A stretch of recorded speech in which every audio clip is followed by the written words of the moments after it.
the valley. You guys seen our hodoos? Yeah. They are pretty dangerous because you cannot see at all. He's like a sandstone. Yes, very big sandstone. But imagine the sandstorms millions of years ago were worse. So that's what brought in all this. So if you guys look like this, you guys see how the very faint wind is carrying the sand, the grains, that's how it traveled.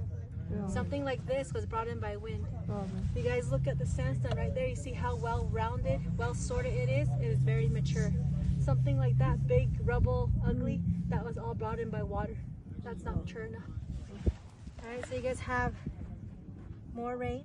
So when you guys look back at your photos, each layer of the lines, that's the different time periods. Okay. So this is a process that happens millions of times over. And keep in mind, guys, there's a lot of geology that plays in this, as well as chemistry. There are little quartz crystals that are called dolomite. They're very important because they're like the glue that solidifies everything. And the reason why we said no flash inside the canyon, because these little quartz crystals, when you take a photo, they reflect back into your lens. It becomes overexposed that way. So, do you guys know what hodoos are? No. Have you guys seen the buttes of Monument Valley? No. Have you guys been to Bryce Canyon? Have you seen pictures of Bryce Canyon? Yes. Okay, hodoos form the same way. The hodoos, they erode. The wind blows around it. That's how the hodoos and buttes are formed. When a piece breaks off like this, right underneath this piece, everything underneath it gets protected. So that starts to make a hoodoo as well. So it kind of starts the same way. But this canyon, no hoodoo, we'll put that back. Over time, as we're being uplifted, the sand got blown away, so it exposed the sandstone itself. With this sandstone, it can hold water very well. It's like a sponge. When that water is exposed to freezing temperatures, it expands. When that happens, a small little hairline fractures occurs. These hairline fractures are called joints.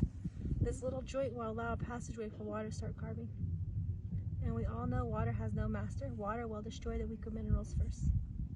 And that's how you get the slot canyons up. So you guys can see how much water I'm pouring in, but look at how much sediment's being taken out.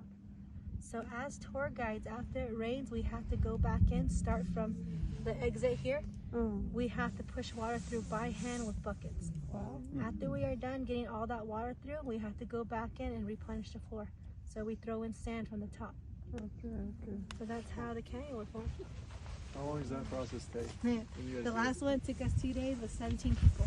So what kind of is your rain prediction? Like how many times a year does that? This year, it varies. This year we closed about 3 times. It's pretty crazy because I've been a tour guide for 3 years.